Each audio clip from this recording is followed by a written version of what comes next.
අපි කරන්න හදන්නේ පසුගිය විභාග ගන්නවල වර්ග සමීකරණ ගන්න ටික නෙමෙයි. වර්ග සමීකරණ අපි ඉස්සර කොටසේ කරා. දැන් කරන්න හදන්නේ වර්ග සමීකරණ නෙමෙයි සමගාමී සමීකරණ ගන්න.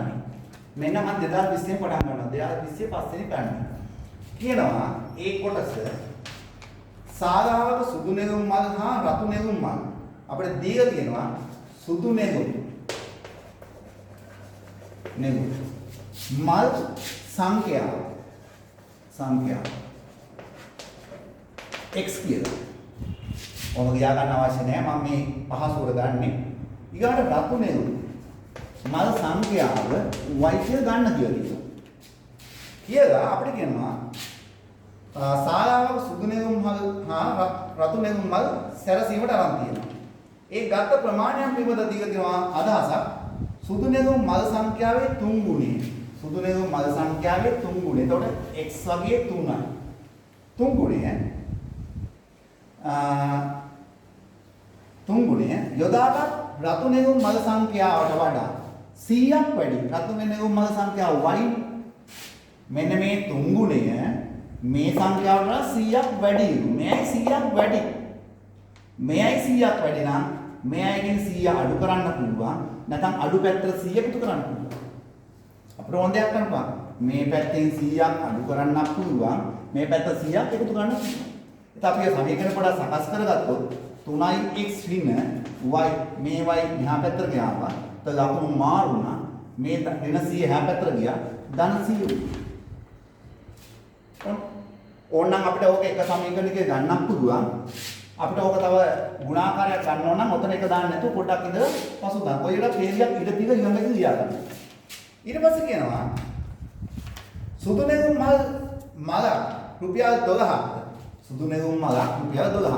මේක රුපියල් 12ක් වෙනවා. සුදු නෙළුම් මල රුපියල් 12ක් වෙනවා. රුපියල් 12ක්. රතු නෙළුම් මල රුපියල් 11ක්. මේක රුපියල් 11ක් වෙනවා. හරි.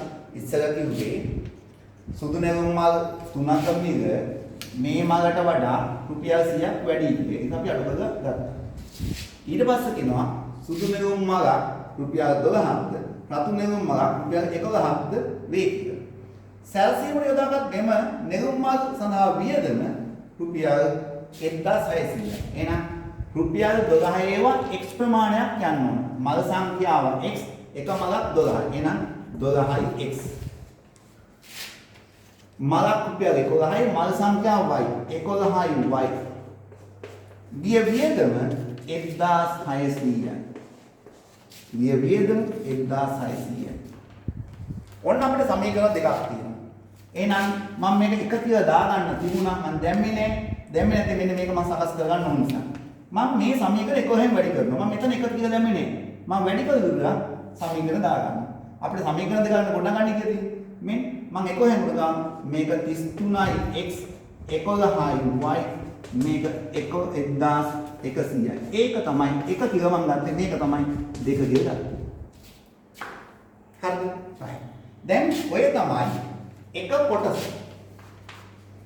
දෙවෙනි කොටස කියනවා එම සමගාමී සමීකරණ යුග විසඳා. මම මෙතන විසඳන්න දෙවෙනි කොටස. සමගාමී සමීකරණ විසඳා. x හා y හොයන්න. ලේසිනේ. මේ දෙකේ ගුණාකාර සමානයි. මෙයයි ඍණ මෙයයි ධන. එහෙනම් එක සහ දෙක සමීකරණ දෙක එකතු කරමු. මේ එකතු කිරීම. 33යි x ඍණ 11යි y ධන 12යි x ධන 11යි y 1100යි 1600යි මේ මම එකතු කරගමු කියනවා එනවා 2700ක්. අපි ඔක එකතු කරේ මෙන්න මේ පද දෙක කැටු යන්නනේ නේ. මේ දෙක අඩු වෙලා නැති වෙලා යන්නේ. එතකොට මේ දෙක තමයි ඉතුරුනේ එකතු වෙන්නේ. එහෙනම් මේ දෙක එකතු කරා වෙනවා 45යි x සමානයි 2700යි. එහෙනම් x හොයන්න මොකද ගන්නෙ? 2700 බෙදනවා 45න්. බෙදුවම 9ක් 5යි. 9ක් 3යි. එතකොට 300 බෙදීම 5. x සමානයි 35න් බෙදුවම 60යි. එහෙනම් x වල උත්තරේ 60යි. අපි හොයාගමු y වල උත්තරේ. ආදේශය කරමු. මෙන්න ආදේශය. x 60 ආදේශ කරනවා මෙතෙන්ට. එහෙනම් 3 ගුණ කිරීම 60 අඩු කිරීම 100 සමානයි y. 3 වරකයි 18 180යි. 180න් 100ක් ගියාම 80යි. හරිද? එහෙනම් y සමානයි 80යි. ඔන්න x හා y වල උත්තර දෙක. හරි. අපෙන් අහනවා තුන්වෙනි කොටස මේ මල් වර්ග දෙක සඳහා ගිය වියදම ගැන. අපි හොයමු. x කියන්නේ සුදු නෙළුම්නේ නේ. සුදු නෙළුම්. මල් සඳහා වියදම. සමානයි මල් 60යි එක මලක් 12යි. එහෙනම් 12 ගුණ කිරීම 60. 1272යි බිඳුවයි රුපියල් 720යි. අනිත් එක තමයි රතු නෙළුම් මල් වියදම. රතු නෙළුම් මල් සංඛ්‍යා 80යි එකක් 11යි. 11 වැඩි කිරීම 80. එතකොට 880යි රුපියල්. අපිට කියනවා මේවා මල් සඳහා කිය වියදම් දෙකේ වෙනස. එහෙනම් වියදමේ වෙනස සමානයි 880ෙන් අඩු වෙන්න ඕන 720යි. උත්තරේ එනවා 160. මේ 160 කියන්නේ 150ට වඩා ලොකුයි. අපිට කියනවා මේ වෙනස 150ට වඩා වැඩි බව පෙන්වන්න කියලා. මෙන්න 150ට වඩා 160 ලොකුයි. ඊළඟ කොටස B අපිට තියෙනවා සූත්‍රයක් දීලා u සමානයි වර්ගමූලය 2gh. අපිට උත්තර කරන්න කියලා තියෙන h. එහෙනම් මේක තියෙන වර්ගමූලයක් ඇතුලේ වර්ගමූලය නැති වෙන මේක වර්ග කරන්න ඕන. සමීකරණ එක පැත්ත වර්ග කරන අනිත් පැත්ත වර්ග වෙන්න ඕන. u වර්ගය සමානයි මේ පැත්ත වර්ග කරාම 2gh. වර්ගමූලය නැති වුණා. එහෙනම් h හොයන්න මොකද කරන්න ඕනේ? u වර්ගය බෙදනවා 2g වලින්. එහෙනම් එන්නේ ගන්න අවසානයි. හරි 2019 තුන්වෙනි පැන්නේ කියනවා නැටුම් කණ්ඩායමක පිරිනවමු 5 දෙනෙක් හා ගැහැණු ළමයි 4 දෙනෙක් සිටි. එක්තරා නරතන සියලුම පිරිනවමු මිල සමාන වූ ඇඳුම් හා ගැහැණු ළමයි මිල සමාන වූ ඇඳුම් ගන්නවලු. දැන් කියනවා අපිට ගන්නලු පිරිනවමයිගේ ඇඳුම ගන්න x කියලා. ගැහැණු ළමයිගේ ඇඳුම ගන්න y කියලා ගන්නවා. ඊට පස්සේ කියනවා පිරිමි ඇඳුම් කට්ටක දෙකක මිල. පිරිමි ඇඳුම් කට්ටක දෙකක මිල. එකක මිල x නම් දෙකක මිල 2x. ගැහැණු ඇඳුම් කට්ටක තුනක මිල. මෙන්න පිරිමි ඇඳුම් කට්ටක දෙකක මිල. මෙන්න ගැහැණු ඇඳුම් කට්ටක තුනක මිල. 3යි 1. පිරිමි ඇඳුම් කට්ටක දෙකක ගැහැණු ඇඳුම් තුනක මිල. කියනවා පිරිමි ඇඳුම් කට්ටක දෙකක මිල ගැහැණු ඇඳුම් කට්ටක තුනක මිලට වඩා රුපියල් 1000ක් වැඩි. මෙයයි 1000ක් වැඩි මෙයයි වල එහෙනම් මෙයයිගෙන් මෙයයි අඩු කරාම රුපියල් 1000ක් වෙනසක් තියෙනවා. ඒක හරි. ඉඩ දීලා ඊළඟ වාක්‍ය බලමු. ඊට පස්සේ කියනවා කණ්ඩායමේ සියලු ගමුගේ ඇඳුම් වල වියදම. සියලු ගමුගේ. අපි දන්නවා පිරිගමයින්ට එක ඇඳුමකට යන මිල x. පිරිගමයි කී දෙනෙක් ඉන්නවද? 5 දෙනෙක්. එහෙනම් 5යි x. ගැහැණු ගමයි කී දෙනෙක්? 4යි. 4යි ඉන්නවා. ඔය ටිකේ එකතුව ඊයේ කියමයි 14 හරි. දැන් ගැහැණු ළමයි ඇඳුම් කට්ටක දෙකක මිල, පිරිමි ඇඳුම් කට්ටක දෙකක මිල, ගැහැණු ළමයි ඇඳුම් කට්ටක තුනක මිලට වඩා රුපියල් 1000ක් වැඩි. ඒක හරි. හරිද? ඊට පස්සේ කියනවා පිරිමි ළමයි ඉන්නවයි 5 දෙනෙක්, ගැහැණු ළමයි ඉන්නවයි 4 දෙනෙක්. එහෙනම් යන වියදම මෙන්න. පිරිමි 5 දෙනා එක ඇඳුමක් x නම් 5යි x. ගැහැණු ළමයි 4 දෙනා නම් එක ඇඳුමක් y නම් 4යි y. 14 දැන් අපිට කියනවා දෙවෙනි කොටස මේ සමීකරණ විසඳන්න. බලමු විසඳන්න. ඒ සමීකරණ දෙක විසඳන්න නම් මෙහෙම කොහොමම බෑ. සමාන වෙන්නේ. මේ පද සමානක් නෑ, මේ පද සමානක් නෑ. සංගුණක අසමානයි. අපි මේ දෙක සමාන කරගමු. මොකද එකතු කරන්න තියෙන්නේ හැමතිස්සෙම. ඍණ ධන තුනම ලේසි. එකතු කරාම මේ දෙක කැපි යනවා. මේ දෙක සමාන කරොත් අඩු කරනවා. අපි මේ දෙක සමාන කරනවා. නම් එක ගුණ කරනවා 4ෙන්. ඒ වගේම දෙක ගුණ කරනවා 3ෙන්. ඒ දෙක එකතු කරනවා. මම එකවර කරා. ක්‍රියම් බලන්න. පළවෙනි එක 4න් ගුණ කරමු. 8යි x. අප හසුනා මෙලෙන දියා ගන්න. 12යි y. මේ පැත්තට එනවා පළවෙනි එක 4න් ගුණ කරමු. 4000. එකතු කිරීම. මේක ගුණ කරනවා 3න්. 5යි x 12යි y. මේ ගුණ කරනවා 3න් 14 3 42යි. බිංදු 3. දැන් මේ දෙක කැපී යනවා 8යි 15යි 23යි x. අර පැත්තේ එනවා 46යි බිංදු 3යි 46000. දෙපැත්තම බෙදනවා 23න්. එතකොට එනවා 23 2යි 46ට රුපියල් 2000යි. එහෙනම් රුපියල් 2000. ඒකට දාමු. ආදේශ කරමු එකට ආදේශ. දෙක ගුණ කිරීම x කියන්නේ 2000. අඩු කිරීම 3y සමානයි 1000යි. මෙතන එනවා 4000. මේ 1000 මේ පැත්තට ගෙනවා අඩු වෙනවා 1000යි. මේ 3y එහා පැත්තට ගෙනවා ධන 3y. මෙතන 3000. 3න් බෙදනවා 3000. මෙන්න y උත්තර වෙනවා. එතන එනවා රුපියල් 1000. එහෙනම් ඔන්න ගැහණු සහ පිරිනමන්ගේ ඇඳුම් කට්ටවල මිල වෙන වෙනම ගන්න. B කොටස අපිට දෙනවා වීජීය භාග ගන්න. අපි දන්නවා වීජීය භාග නේ ඕන භාගයකදී අපි ගන්නේ කුඩා පොදු ගුණාකාරයක් ගන්න ඕනේ. වීජීය භාගවලදී අපි ගන්න මොකද මේවා වීජීය ප්‍රකාශන තියෙන්නේ. එහෙනම් මොකද ගන්නේ? මේ සාධකරම් ගන්නවා. අපි දන්නවා x වර්ගය කියන්නේ එක කියන්නේ එකේ වර්ගය කියන එක. එහෙනම් අපිට මෙතන දාපුවා x වර්ගය එකේ වර්ගය කියන වර්ග දෙකේ අන්තරය. x වින්න 1 x ධන 1. ඔය දැම්මේ මොකද්ද? එක කියන්නේ එකේ වර්ගය කිව්වත් එකමනේ. එහෙම හිතලා x වින්න x ධන 1. 5යි x අඩු කිරීම 4 බෙදීම x ධන 1. දැන් පේනෝනේ මේ දෙක මේකට පොදුයි. එහෙනම් කුඩා පොදු ආකාර ගන්න ඕනේ x වින්න 1යි x ධන 1යි. එතකොට මේ භාගයේ වෙනසක් නැතිනම් ඒකේ ලවයක් වෙනසක් වෙන්නේ අඩු කිරීම 4 වාරයක්. මෙතන තුනේ x ධන 1 දැන් x වින එකක් ඇදෙනවා. එහෙනම් x වින එකෙන් ගුණ කරන්න ඕන තුගේ භාග වෙන්නේ. දැන් සුළු කිරීම කරනවා මෙන් 5යි x 4න් ගුණ කරාම 4යි x ධන 4 බෙදීම x වින 1 x ධන 1. දැන් 5x වින 4x ගාම x ධන 4 x වින 1 මේක තවත් සුළු කරන්න බෑ x ධන 1 ඔන්න උත්තරේ 2019. 2018 තුන්වෙනි තරණය කියනවා ක්‍රිකට් තරගයකදී ජයග්‍රාහී කණ්ඩායම ගැසූ 4 පාර සහ 6 පාර සංඛ්‍යා එකතුව 38යි.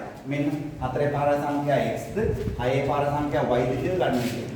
එහෙනම් ඔය දෙකේ එකතුව ගහපු පාරවල් සංඛ්‍යාව එකතුව 38යි. ඒ කියන්නේ 4 සහ 6 පාරවල් ගහලා 38යි. එතකොට 4 පාරක් ගමු ලකුණු 4යි. එහෙම ඒවා x ප්‍රමාණයක් ගවුම 4යි x. ලකුණු 4 ඒවා දෙක නම් ලකුණු 8යිනේ. 4 ඒවා x නම් 4යි x. ලකුණු 6 ඒවායි ගහලා තියෙන 3 නම් 6 වැඩි කරමු 3යි. 6 ඒවායි ගහලා තියෙන y නම් 6යි y. ඔය දෙකේ එකතුවක් දීලා තියෙනවා කීයද 176. ඔන්න පළවෙනි කොටස. මෙන්න පළවෙනි කොටස. දෙවෙනි කොටස කියනවා මේ සමීකරණ දෙක විසඳන්න. විසඳනවා මෙන්න පළවෙනි සමීකරණය. ඕනනම් මේකට 1 කියලා දාන්න. නැත්නම් මේක මේ බවට පත් කරගෙන 1 කියලා දාන්න. මම ඔන්න ඒක ඉස්සෙල්ලා මොකද සමීකරණ විදිහ ගන්නවා. 1 මෙන්න 2. මම කරවලදී මෙන්න මේක 4ෙන් ගුණ කරනවා. එතකොට 4x වෙනවා. මේ සේරම 4ෙන් ගුණ. 1 ගුණ කිරීම 4.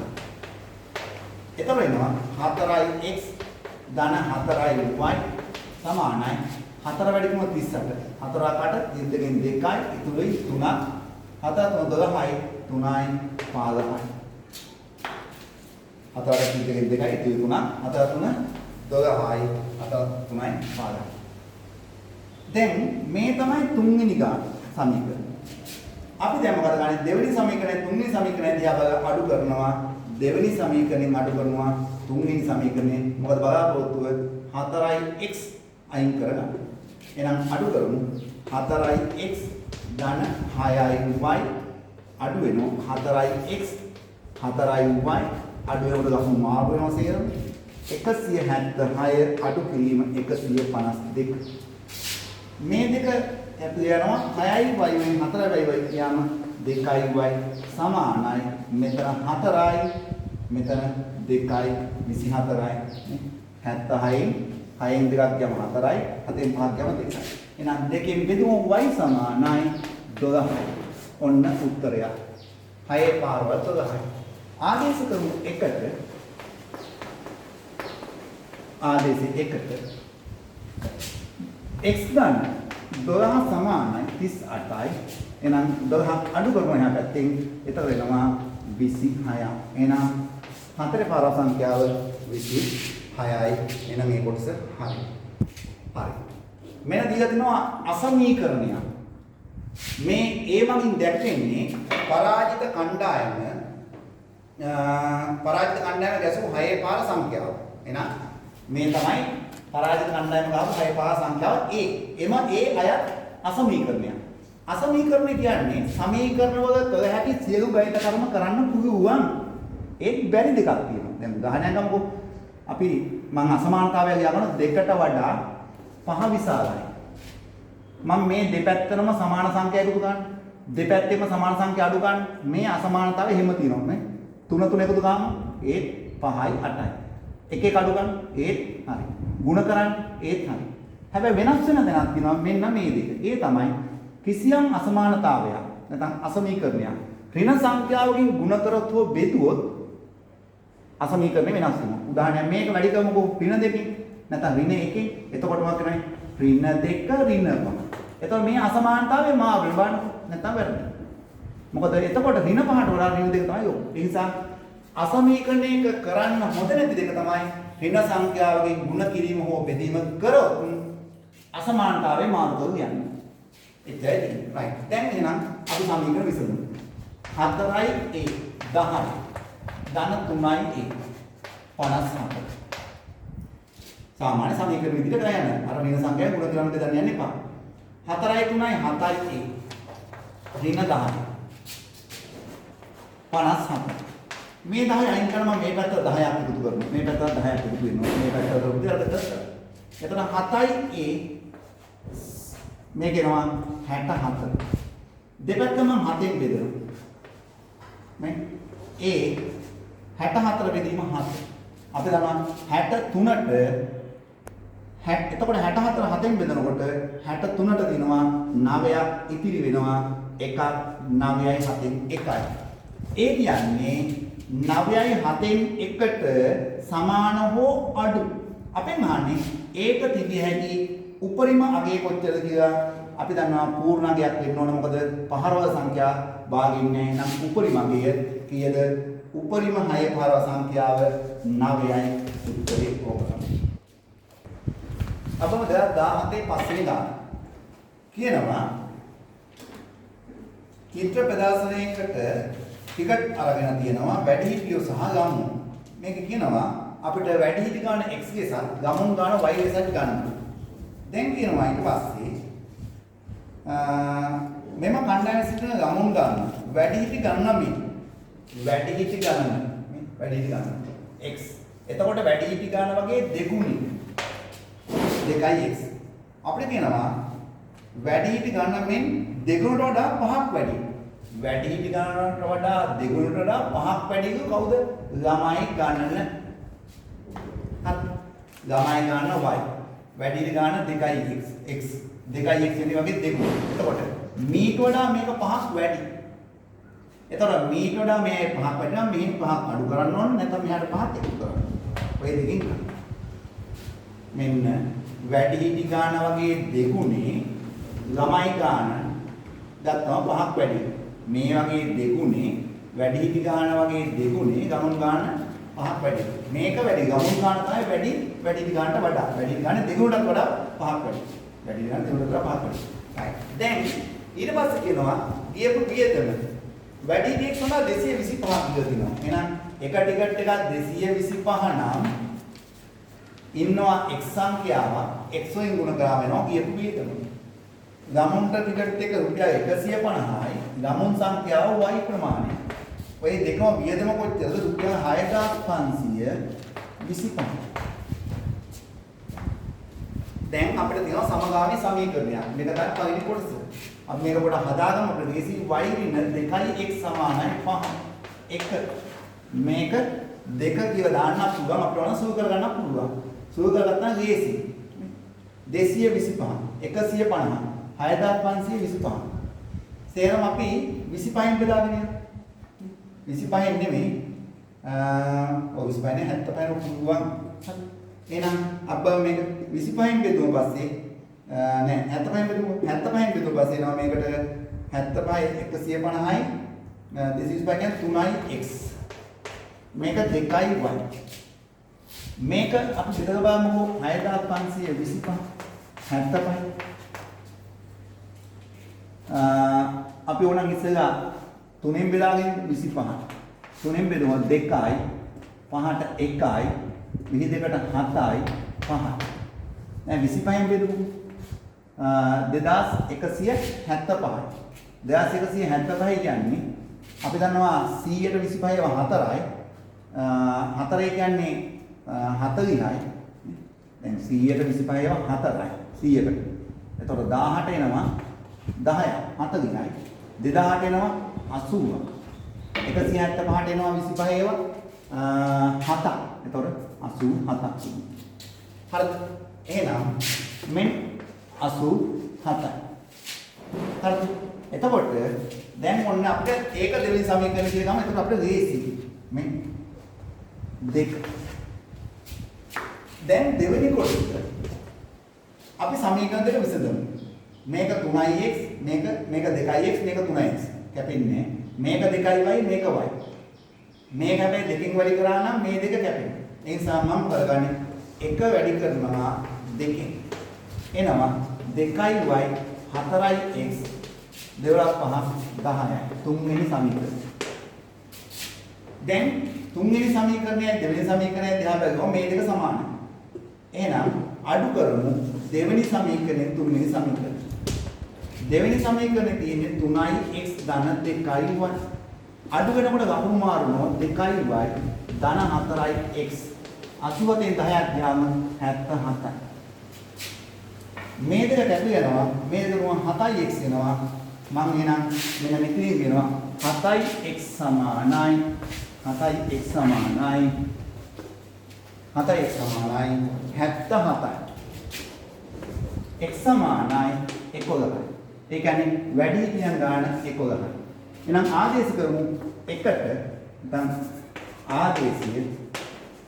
ආදේශයේ මෙතෙන්ද ගත්තා y සමානයි 2 ගුණ කිරීම 11 ධන 5 22යි 5යි y සමානයි 27යි ඔන්න 2010 පස්වෙනි එකේ දෙවෙනි කොටසයි පළවෙනි කොටසයි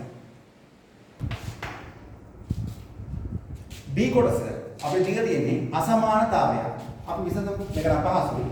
3750ක් මේ පැත්තේ මේ පැත්තේ 5500ක් තියෙනවා. දෙපැත්තෙන්ම මොකද ගන්නේ? 3750ක් අඩු කරමු. 3750.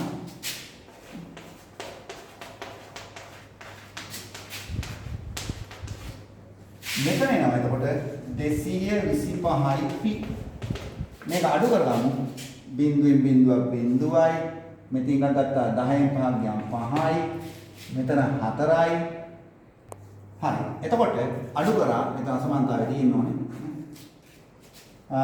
බිංදුවයි 5යි මෙතන 4න් 7ක් බෑ 14න් 7ක් ගියාම 7යි මෙතන 4යි 4න් 3ක් ගියාම 1යි දැන් මෙහෙම සුළුකින් කරන්න එපා අයිනක රියල සුළු කරන්න ඒ කියන්නේ මේ අතර සුළු කරන්න අනිවාර්යයෙන්ම පොඩි හෝ වැරදුනොත් අපරාධ විභාග 3050 කොහොමද අසුළු කරන්නේ හරි දැන් p මෙන් 1750 බෙදීම 225 නැත්නම් දෙපැත්තම 225 බෙදුවා 225 දෙපැත්තම බෙදනවා එහෙනම් p 225 බෙදුවා 1750 එහෙනම් අපි අයිනක බෙදාගමු මේ 1750 බෙදීම 225. හරි. අපි බෙදමුකෝ 25න්. හරිද? මේ 25න් බෙදාගමු. මේ 25 ව ගත්තාම මේකට කියනවා 4යි 4යි 8යි 1යි 9ක්. හරිද? එතකොට මේකට 70යි. එතකොට එනවා 70 බෙදීම 9. එහෙනම් මෙතන ගත්තා 70 බෙදීම 9. එහෙනම් p පූර්ණාංගයක් ගමු. පූර්ණාංගයක් ගත්ත පස්සේ අපිට තියෙනවා 63ට 9 වරක් 7යි. ඉතුරුයි 7. ඔන්න. එතකොට p අසමානතාවය වෙන්නේ 7යි 9න් 7 අපෙන් අහන්නේ මොකද? p ට ගන්න පුළුවන් උපරිම අගය කීයද කියලා. පූර්ණ සංඛ්‍යා නිග සංඛ්‍යාව අහන්නේ. p ට ගන්න උපරිම අගය තමයි p සමානයි 7. ඔන්න උත්තර. 2016 පස්වෙනි ගාන. ශිෂ්‍යයන් සහ ගුරුවරු සම්බන්ධ ගානක් තමයි දෙක තියෙන්නේ. අපි ශිෂ්‍යයන් ගාන x ද ගුරුවරුන් ගාන y ද කියලා ගත්ත දීග නැති නිසා. කියනවා පාසල් පරිසර සංඝ විසින් සංවිධානය කරන පැළ සිටීමේ වැඩසටහනේ පාසලේ ශිෂ්‍යයන් සහ ගුරුවරුන් සම්බන්ධ වන ආකාරය පහත දැක්වේ. සෑම ශිෂ්‍යයෙකුම රුපියල් 150 බැගින්. ශිෂ්‍යයන් x ප්‍රමාණයක් ඉන්නවා නම් 150 ගානේ ශිෂ්‍යයෙක් දෙනවා නම් එකතු වෙන මොදල 150යි x. සෑම ගුරුවරයෙක්ම රුපියල් 500 ගානේ. රුපියල් 500 ගානේ ගුරුවරු දෙනවා නම් ගුරුවරු සංඛ්‍යාව y නම් එකතු වෙන මොදල 500යි y. එකතු මුළු මුදල දීලා තියෙනවා කොච්චරද 16500යි. අපි සෝගියමට අවශ්‍ය සපේරියක් දෙන්නනේ. ඊට පස්සේ කියනවා මේ මුදල් යොදලා පැල 330ක් ගත්තා. ඒ පැල 330 පැල 5 බැගින් ශිෂ්‍යයන්ට දීලා තියෙනවා. 5යි x ගානේ. එතකොට ශිෂ්‍යයන්ට දීලා තියෙනවා පැල 5 ගානේ. ශිෂ්‍යයන් ගන්න x. එතකොට යනවා 5යි x ප්‍රමාණයක්. ගුරුවරු දීලා තියෙනවා පැල 2ක්. ගුරු සංඛ්‍යාව y නම් 2යි y. ඔය ටික දුන්නම 330 සම්පූර්ණ වෙන්නේ නැහැ. පැල 330ක් ගෙනල්ලා ළමයට පැල 5 බැගින් දීලා තියෙනවා. ළමයි සංඛ්‍යාව x. එතකොට දීපු ප්‍රමාණය 5යි x. ගුරුවරට පැල 2 බැගින් දීලා තියෙනවා. ගුරු සංඛ්‍යාව y. එහෙනම් 2යි y. දැන් අපිට විසඳන්න තියෙන්නේ උඩ සමීකරණ ලොකු වෙන්නේ අපට සුළු කරගමු. 50න් බෙදාගෙන ලේසියි. 50 ඒවා 3යි. 3යි x. මේක 50 ඒවා 10යි. 10යි y. මේක 50න් බෙදන්න ගියාම ටිකක් කරදන බිඳුවයි 50යි බෙදන්නකො. බිඳුවයි බිඳුව කැපුවා 5 තමයි දැන් තියෙන්නේ. එතකොට 1650 5න් බෙදන්න ඕන. 16 5 ඒවා 3යි. ආපහු 15ට ආපහු 3යි බිඳුවයි. එහෙනම් මෙන්න 1 මෙන්න 2. දෙවෙනි කොටස කියනවා සමීකරණ දෙක විසඳන්න. දෙවෙනි කොටසේ පළවෙනි කොටසමයි තියෙන්නේ ඒක විසඳන්න. එහෙනම් පළවෙනි කොටසට හොයන්නලු මේ දෙක විසඳගන්න. විසඳමු. අපිට ලේසි නේද මේ දෙවෙනි සමීකරණ 10න් වැඩි කරන්න. මේ දෙක සමාන කරනකොට දෙකම ගුණ ගන්නවා. මේක ගුණ කරොත් මේ දෙක සමාන කරලා 15ට මේ දෙක සමාන වෙන 10ට. එහෙනම් දෙවෙනි සමීකරණය ගුණ කරනවා 5න්. එතකොට 25යි x 10යි y 5 වැඩි කිරීම 330. මම මොනක ගුණ කරේ නැහැ. පස්සේ ගුණ කරගමු. දැන් පළවෙනි සමීකරණය මේකයි ගත්තාම මෙන්න මේ පද දෙක සමානයි. ගුණාකාර සමානයි 10යි 10යි. එහෙනම් අඩු කරනවා තුන්වෙනි එකෙන් පළමු සමීකරණය. එතකොට එනවා 25x ධන 10යි y අඩු කිරීම 3යි x ඍණ 10යි y අඩු කරන පද ගමු මාරු වෙනවා. 5 ගුණ කිරීම 330 අඩු කිරීම 330. 10යි 10යි කියනවා 25න් 3ක් ගියාම එනවා 22යි x. මෙතන එනවා 330 ව 5ක් තියෙනවා 330 ව එකක් තියෙනවා. එහෙනම් 330 ව 4ක් එන්න ඕනේ. 330. දැන් x හොයන්න නම් x සමානයි 4 ගුණ කිරීම 330 බෙදීම 22. මේ පැත්තේ ගුණ 22 බෙදුවා. එහෙනම් x සමානයි 11න් කැපෙනවා මේක 2යි 11න් කැපෙනවා මේක 3යි දෙකෙන් බෙදුවා මේක 15යි 15 4 60යි. නම් x වල උත්තරේ 60. අපි ආදේශ කරමු. ආදේශය අපිට ලේසි ආදේශ කරන්න මෙන්න මේකට. ඒ කියන්නේ දෙවෙනි සමීකරණය තමයි ආදේශ කරන්න ලේසි. එහෙනම් දෙවෙනි එකට ආදේශ කරමු. 5යි x 60 ධන 2y සමානයි 330. දැන් 2y සමානයි 330න් අඩු කරනවා මෙන්න මේ 5 වරක් 60. 5 වරක් 30යි. ඒ කියන්නේ 300යි. එතකොට එනවා 30 2y. එහෙනම් y සමානයි දෙකේ බෙරුවම 15. එහෙනම් මෙන්න ගුරු සංඛ්‍යාව සහ ළමුන් සංඛ්‍යාව 60 සහ 15යි ඉන්නේ. දැන් කියනවා මේ බෙදපු ක්‍රමේ නැතුව අලුත් ක්‍රමයකට බෙදනවා. මොකද අපිට දැන් ආව උත්තරය ශිෂ්‍ය සංඛ්‍යාව 60යි ගුරු සංඛ්‍යාව 15යි. සිසුන් සහ ගුරුන්ට බෙදපු පැල ක්‍රමය වෙනස් කරලා තියෙනවා. කොහොමද වෙනස් කරලා තියෙන්නේ? ශිෂ්‍යවට දීලා තියෙනවා පැල p බැගින්. ඒ කියන්නේ ඒක 60යි p ප්‍රමාණයක් පැල වැය වෙනවා. ගුරුවරු දීලා තියෙනවා q ප්‍රමාණයක්. එහෙනම් 15යි q ප්‍රමාණයක් පැල වැය වෙනවා. ඔහොම දුන්නට පස්සේ ඔය මුළු පැල සංඛ්‍යාව 330යි නේ තිබුණේ පැල 330යි තිබුණේ මේ ආකාරයට බෙදුවොත් එහෙම ඒ කියන්නේ ළමුන්ට පැල p බැගින් ගුරුවරට පැල q බැගින් දුන්නොත් යන පැල ප්‍රමාණය තමයි මේ. ඒක 330ට සමාන වෙන්න බෑ හරියටම බෙදුනොත්. නමුත් මේක කියනවා එහෙම දුන්න පස්සේ පැල කීපයක් නොබෙදී ඉතිරි වෙනවා. ඒ කියන්නේ 330ට වඩා මේ අගේ අඩුයි. එහෙනම් මෙන්න මීට වඩා අඩුයි මේක. අපිට කියනවා මේ තොරතුරු අසමානතාවය දක්වන්න කියලා. එහෙනම් මේ අගය උපරිම වශයෙන් ඕනනම් 330ට සමාන වෙන්න පුළුවන්. නැත්නම් 330ට අඩු වෙන්න ඕන. අපිට කියන්නේ නොබෙදී ඉතිරි වෙයි. ඉතිරි නම් අනිවාර්යයෙන් ඊට වඩා අඩු වෙනවා. මේක අසමානතාවය නොදැම්මම කමන්නේ. එහෙනම් ඔන්න උත්තර.